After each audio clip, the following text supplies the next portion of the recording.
This is just an overview, and I'm happy to talk about specific things. Before I close, I wanted to talk about one thing that we're going to be doing next year that I think is incredibly important.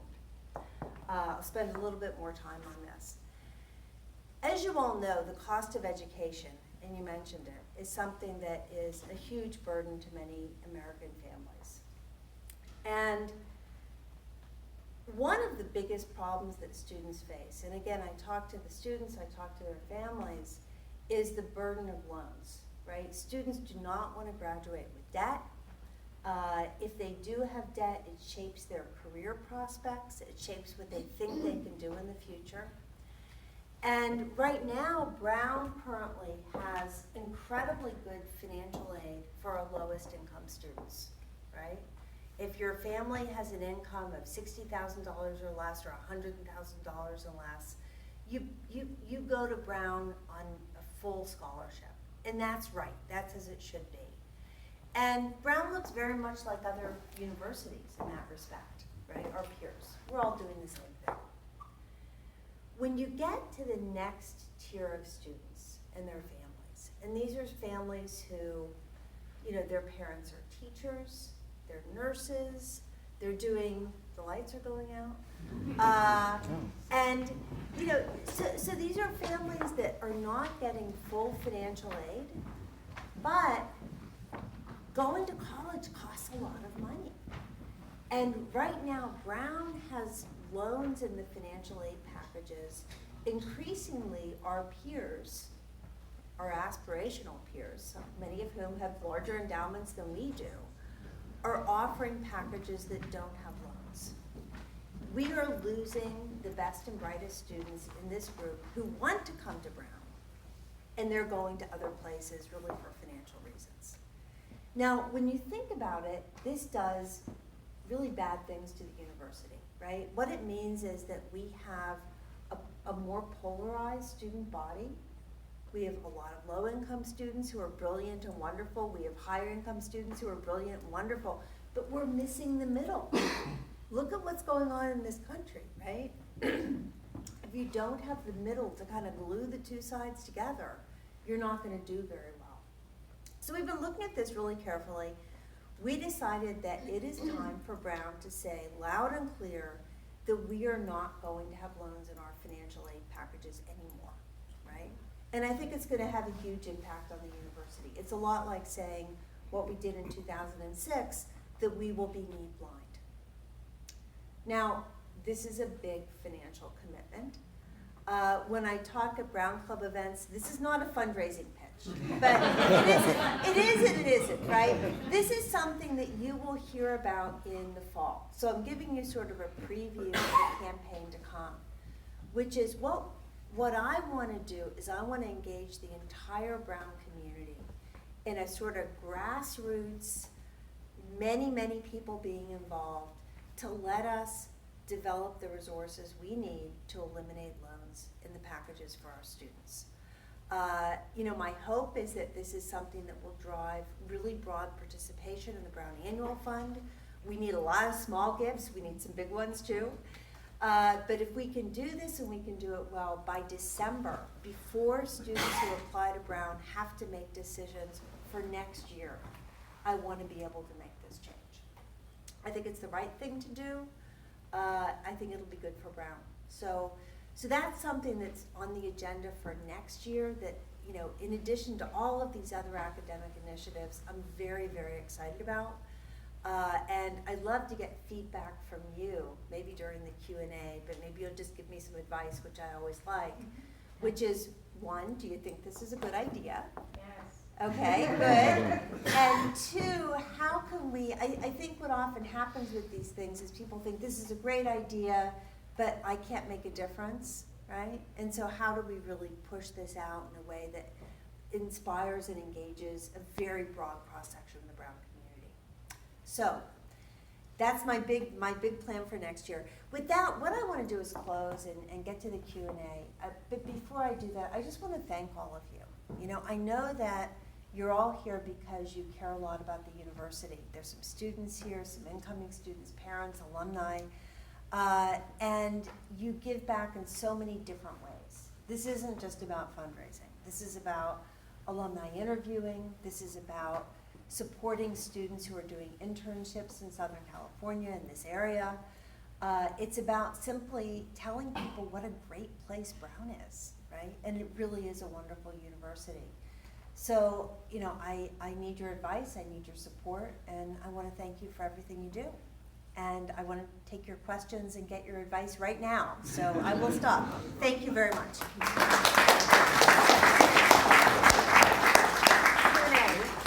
I can call on people.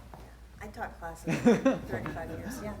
Just to follow up on your last point about making financial aid packages loan-free, what is the dollar value attached to that? I was afraid to tell anybody that. I majored in econ. Yeah, I know. Okay.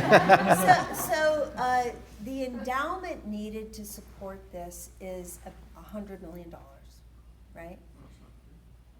Who said that's not big? Well, it's doable. It's doable. The other thing is, because I want to be able to, you know, when people give endowed gifts, they pay them in over time. And because we want to start this right away, there's also a current use piece, which is annual fund, which is $15 million. So what I'm doing right now, this is the first group I've talked to about this, so you're getting a real preview. Wow. And some of the plans are still in the work, but what we're doing right now is we're putting together sort of a nucleus fund that will be used for a set of matching initiatives during the coming year. And what I really hope to do is to get, you know, through the annual fund, through a lot of current use work, be able to do this right away. And then the endowment can build over time. But that's the price tag. It's $115 million. Are you shocked? No. No. Yeah.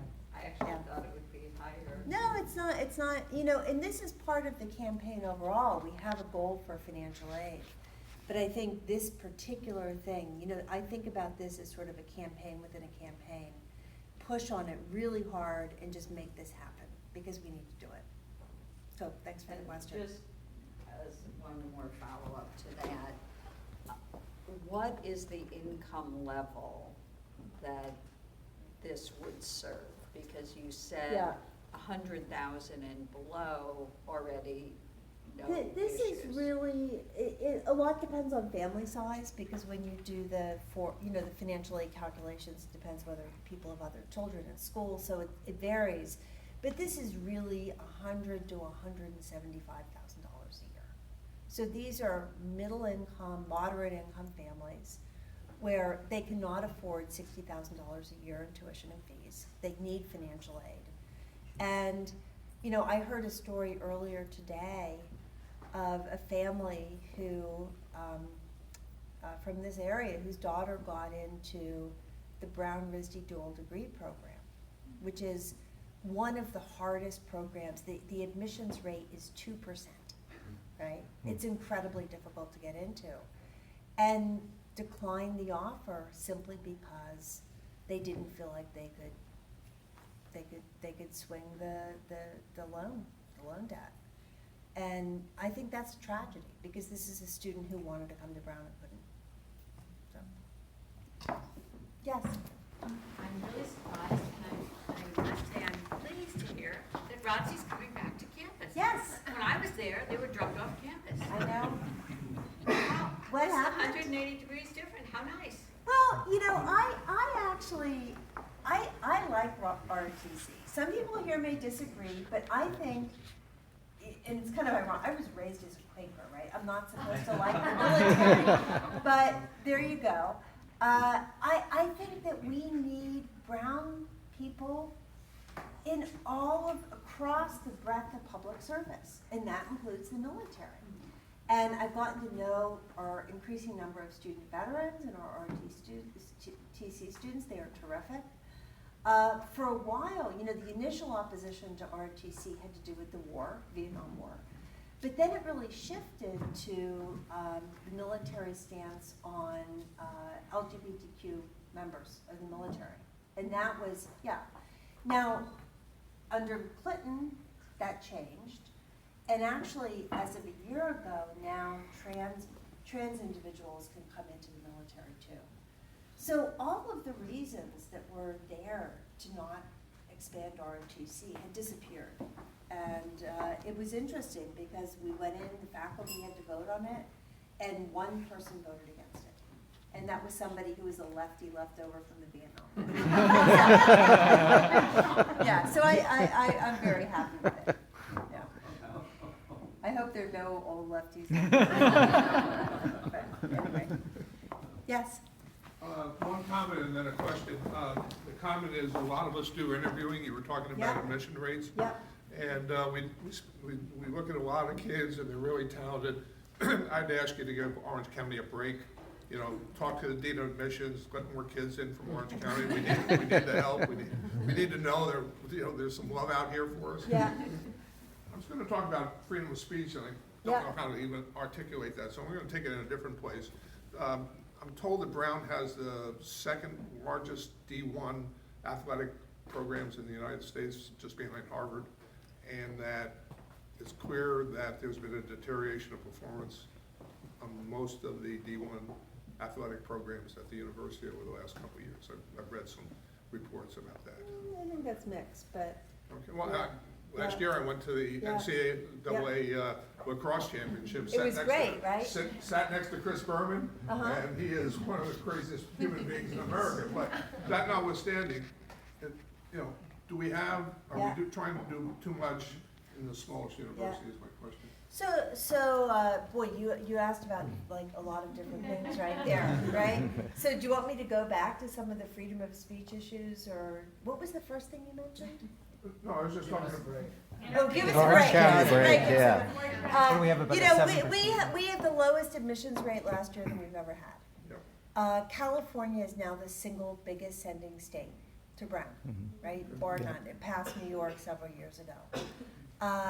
The people who do alumni interviewing are incredibly important, and the reason is that we have more and more applicants who are, SAT scores off the charts, grades off the charts, and so when all the academic qualifications are like they can't get any better, what do you look at? You look at what people are saying about the student, and so even though you may feel like what you're doing is not critical, it really is critical, and it actually matters a lot. So I want to thank everybody who's doing alumni interviewing. Athletics, this is an area where,